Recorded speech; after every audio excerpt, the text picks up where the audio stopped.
this. Coming into the year, the NFL wanted, let's just think. We're thinking from the NFL's perspective at this point. What does the NFL want? They want big market teams playing in big spots. Those big market teams are New York teams, or the Boston teams, the New England Patriots. Teams that dominate the Midwest, like the Chicago Bears. The Green Bay Packers are a big one. Of course, Kansas City, it's its own market. And a West Coast team. The West Coast team is not the Rams or the Chargers. The West Coast team is the San Francisco 49ers, the Dallas Cowboys, the team in South Florida, Miami Dolphins. They want these teams fighting for big-time positions late in the year. If not, all right, we can't have the big market teams. Who do we want instead? We want big stars. You want the Joe Burrows of the world to be somebody who is competing for playoff implications late in the year. They're not getting this. And on top of this, they're getting hurt. Viewership doesn't reflect that, but they're getting hurt with the quality of the matchups on Thanksgiving. All 3 games stunk except for the latter half of that Bear-Lion game, the first one of that. And the Christmas games stunk. And a lot of the Monday Night Football games have been terrible. Thursday night has had a decent year. A lot of the Sunday games, they're missing out because there's 10 teams that have 4 or less wins that are basically, shoo-ins, walkovers in a lot of these matchups. The NFL might, comparatively, this might be a bad year comparatively to what we've seen in the NFL standards of things. Yes, it's tough because the teams that are good, they've been good. These Ravens aren't new. We're used to watching the freak athlete Lamar Jackson. We're used to seeing the freak athlete of Josh Allen. And obviously the Kansas City Chiefs. America is used to that. Football fan or not, America is used to the Chiefs and Patrick Mahomes winning. You go to the NFC.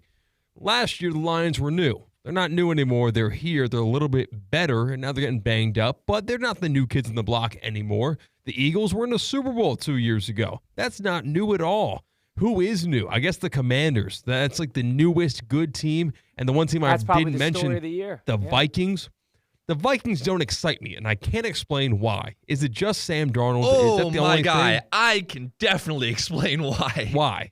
The Minnesota Vikings are historically mediocre when it comes to big-time games. They're mediocre in the playoffs. They're mediocre in prime time. They can make it happen when you're not looking, and as soon as all eyes are on them, they instantly crumble. They are the only team, or actually, they are the only team since the late 90s to get to a 5-0 start and miss the playoffs multiple times. Now, they didn't have that happen this year, but they're one of only 2 teams that has gone to the Super Bowl and for at least 4 times and lost all 4 times, that being the Buffalo Bills is the other team.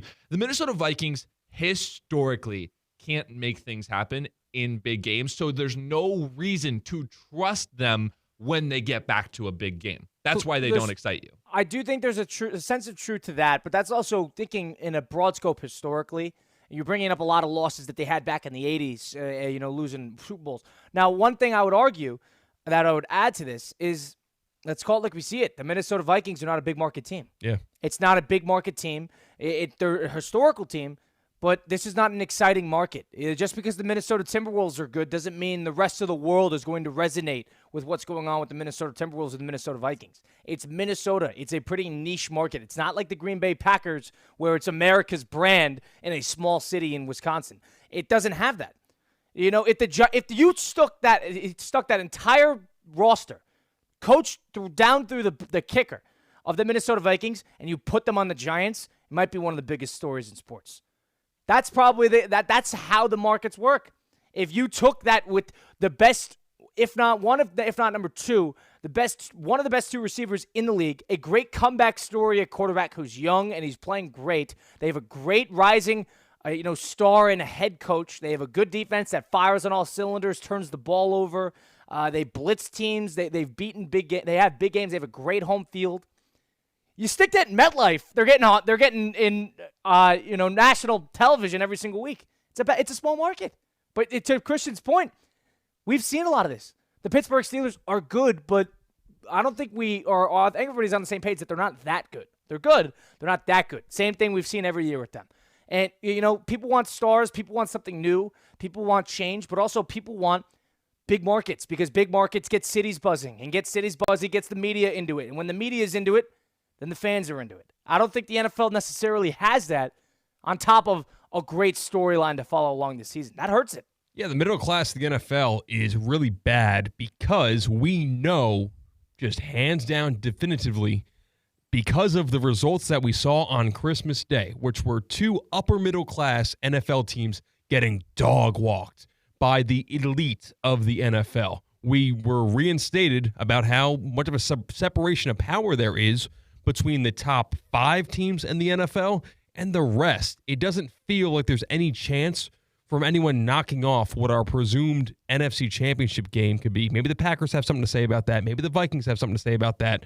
But it certainly feels like Eagles-Lions, and it certainly feels like a combination of either the Bills, Ravens, Chiefs. And I'm going to piggyback off of what CCAT's saying, because, Colin, you're talking more of the brand and the marketing side of the NFL, why it's been a bad season. I think it's just been the quality of play. These are sad games we're watching. Oh, a lot of bad. There hasn't been a good Monday night game all year. That Saint Packer game was one of the worst games I've ever watched.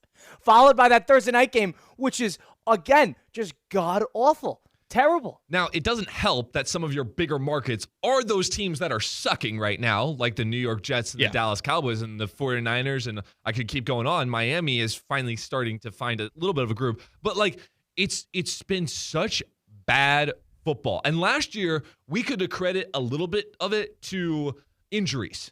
This year, there haven't been as many big-time injuries. Dak Prescott was big. Tua for the beginning of the season. Yeah. Otherwise, like, the 49ers have had their whole roster kind of get injured. But I'm just talking like quarterbacks, big-time guys that are leading your franchise, not getting injured. Jets haven't been injured. Texans haven't been injured. I know they're going to be a playoff team, but still, it's still embarrassing to get only a safety up on Christmas Day. And I think that, especially the beginning of the season, the Chiefs were barely beating teams. The Ravens started off, 0-3 this season? Yeah, 0-2. And then they absolutely trounced on Buffalo. So there have been so many disgusting blowouts. The Lions putting up plus 50 points against 2 teams from the AFC South, that we don't get excited about those big-time games. And I'll also say, any game that we have gotten that's been good and close has been a 1 o'clock slate. There have been a lot of sneaky 1 o'clock games that not everyone has been able to put their eyes on, because all of our primetime games are getting filled up with complete blowouts. Well, and also, when you have 10 teams that are effectively out of it, and 10 teams that have double-digit losses, that where do you put them? You have to schedule them with people. You have to schedule them in these games. Part of the reason why people get into the games is because there's a narrative attached to it, because there's implications attached to it. For the non-fan of the teams that are playing to get into the game, there has to be something that they're worth playing for. And when it's one of the 2 teams that necessarily have something to play for, and the other team is kind of just like rolling over and dying and waiting for the offseason, there's not a lot of intrigue there. There's not a lot of intrigue in the Chicago Bears, who are lifeless offensively, trying to put something together, and the team that has playoff implications kind of just escaping the game. That's not as intriguing and interesting, especially when there's 10 teams like the Chicago Bears in the NFL. Yeah, you got to blame the Bears, blame the Jets. Those are the 2 teams that had a chance to be competent and to be exciting, new, fresh, interesting playoff teams, and they were out of it midway through the season. It's not even like they were the chase to make the playoffs and they fell short in the end. No. The Jets were 2-6. What about the Bears have lost 10 straight games? They never were in the playoff conversation, and it's their own damn faults. Yeah, I'd add 4 more. San Francisco. Yeah. Yep. Call it injuries if you want. Yep. Dallas. Call it injuries if you want. Another team that probably has big market implications. The team that won 12 games last year, not in the mix. Cleveland. That's the one I was going to say. Team that has a ton of talent, team that brought their quarterback back and thought be a small market team that could make some noise on the NFL side of things. And the last one I'd say is Cincinnati. True. Whether you think Cincinnati still might be in it or not, just because Kansas City lost on Christmas, I'm going to assume that Cincinnati is effectively eliminated. They need too much help to get into the postseason. You can't start slow every season and get away with it if you're Cincinnati and have a big star quarterback that people want to watch.